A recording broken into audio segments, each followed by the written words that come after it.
Hello YouTube, this is Random Nation coming at you real quick. I have some fan mail. Hopefully you already seen this video because the fact this will be going up before this.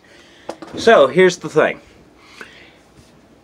I've got Super Science Saturdays. I also have Shout Out Sundays that I will be doing only for people who send me fan mail. So if you don't send me no fan mail, well, I'm sorry. But if you do send me some fan mail, guess what? You get to be on the Shout Out Sundays. And until I get 10 people to send me stuff, I will do the same people every Sunday. Just because they've sent me something. They took the time out. Alright, so, since we already talked about that, we're also going to talk about this little series that I'm doing. This is going to be on Mondays. So we have Saturday, Sunday, and Monday all covered. Guaranteed videos every week. Me and Amy have decided to do a new interaction between a husband and a wife. It's going to be a fun little thing that we'll do to show teamwork and a bond between a husband and wife. And, you know, anybody can try this. You know, it's kind of a good little thing you can do to help kind of bond your relationship kind of thing. So I think it's pretty cool. Okay, but basically we're going to ask each other a question and we're going to answer it on each other's channels. You know, basically I'm going to answer it on my channel, she's going to answer it on her channel. So the question that is proposed today, which if you haven't seen her video, get over there. Go after you watch mine. Get over there and watch hers. But here's the thing. The question for today is, what is one selfless act that your husband or wife has done for you or for your family that melted your heart? I had to think about this one for a little bit, but not too long, because she's done a lot of selfless acts, as far as I'm concerned. She's always been there for me. So, I'd have to say one selfless act. Now, depending on how this question was worded, it would have got a different answer, but because it says one selfless act, I'm going to give you one that I can think of right here off the top of my head, which is back about a year ago, or a little bit farther back than a year ago, but about a year ago, Amy got in a wreck, and she broke her foot. Car was totaled, and we had no way of going. We had very little money because I was working at Burger King at the time, and I didn't have a way back and forth to work because the car was totaled. My work understood because the fact that I was at work the day it happened, and I left, and I just wasn't able to go back for about 2 weeks because I didn't have a way to go back and forth to work. But Amy, you know, we were going through some rough times and everything, you know, because we didn't have a car, and it was kind of like a holiday time around here in Heflin, and the entire town, this is one of those little bitty towns where when it's holidays, every place in town is closed. There's nothing open. I mean, literally nothing. You might have a gas station, that's about it. And you're lucky if you even have that. But we had barely any food in the house, and we were running short with no way of going anywhere. We done called everybody we could possibly think of, trying to ask them if they can give us a ride to go get some food. Of course, everybody kept saying, hey, it's going to be, you know, a couple more days, couple more days, couple more days. We didn't have a couple more days. We had maybe one more day worth of food.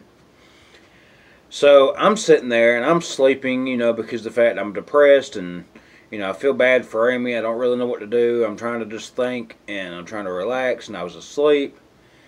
And I wake up to the door shutting, and I was like, okay, well, she's going to check the mail. I didn't think nothing of it. I just kind of rolled back over and started to go back to sleep.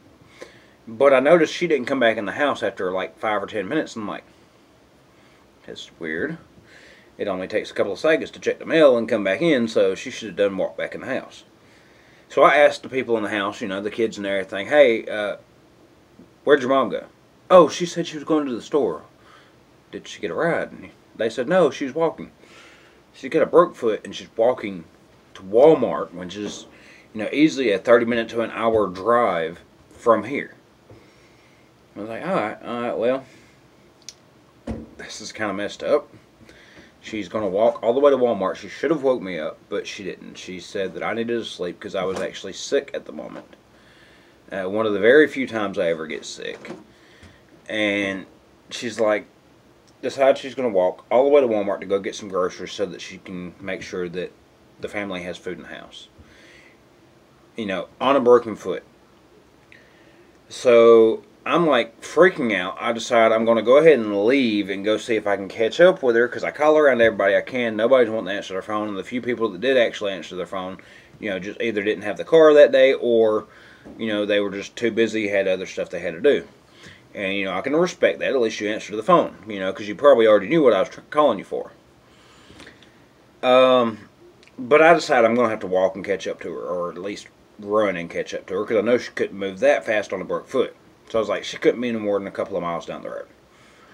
You know, so I'll just run, catch up to her, and, you know, we'll figure it out from there. And if by some chance she got a ride, you know, maybe I can get lucky and get a ride too and meet her down there at Walmart. You know, because she's going to have to get back. So she's either going to have to walk or get lucky and get a ride back. And as a lot of y'all know, once you pass the age of 18 to 20 years old and you start looking more like an adult, it is so much harder to get people to give you a ride because nobody wants to trust anybody. And that's completely understandable, because there's a lot of freaking crazy people out there. You know, so we're sitting there. I'm walking down the road trying to catch up with her. Amy's well ahead of me. And I didn't know what to do because I'm going as fast as I can, and this truck pulls up beside me. And this guy, he says, "Hop on in, man. Where are you heading to?" And I said, "Well, I'm trying to catch up with my wife. She's trying to walk to the store." And I explained everything to him. And he's like, "Well, let me give you a ride to her, and we'll pick her up, and we'll give her a ride, or both of y'all a ride to the store, and then I'll give you a ride back. That way y'all don't have to walk." So I was, you know, we were completely appreciative. He drives. We ended up catching up with Amy, you know, about a mile or two down the road, and she gets in the truck, and he says, "Well, here, I got to turn around and go back to Heflin. I forgot something at the house, or at the shop. Let me go pick it up." And I was like, "Okay, well, that's perfectly fine." You know, we're just appreciative to have a ride to get to Walmart. Whether he brings us back home or not, we're just happy to have a ride to get somewhere. Well, we get down here to his shop, and it ends up he has a little car lot where he's selling some cars. Well, he says, "You know what? I got a better idea. I'm just going to let y'all borrow one of my cars." He said, "Do y'all have license?" You know, and Amy showed him her license, let him make a copy of it, and, you know, he ends up just hands her the keys to a car and says, "Here, just drive this for today, and tomorrow, you know, because I won't be around till tomorrow." He said, "Just, you know, come back down here tomorrow at such and such time, and I'll meet you down here, and you know, I'll get the car back from you." He goes, "I'll trust you because the fact I already know where y'all live," you know, because he took a copy of her ID, so that way if she stole the car, you know, he can just have her arrested. Well, we go to the store, do our shopping, all that stuff, come back to the house, didn't think nothing of it. You know, we're still trying to figure out how we're going to do the rest of the week and the rest of the whole time while I'm out of work, what we're going to do. Didn't have credit to be able to get a car, none of that kind of stuff. Didn't have no money whatsoever other than, you know, a little bit just to buy the groceries. We go back down there the next day to drop off the car. He has paperwork in his hand. He signs the car over to us with a payment agreement. And he says not to pay him anything right then. Just sign the agreement and just pay him what we can. And that's what we did. We ended up with the car, and it ended up being great because we ended up with a car out of the deal, and the guy was really cool with us. So he had a random act of kindness for us, but it just really blew my mind that Amy was willing to walk all the way to the store by herself. I mean, I was going to do it myself. You know, me being the man of the house, that's what I was going to do. But when I wake up and she's already gone, I'm like, oh, God. You know, but Amy didn't want me walking by myself. She literally had told me not to go because she didn't want me walking by myself to the store, and then I wake up and she's doing it.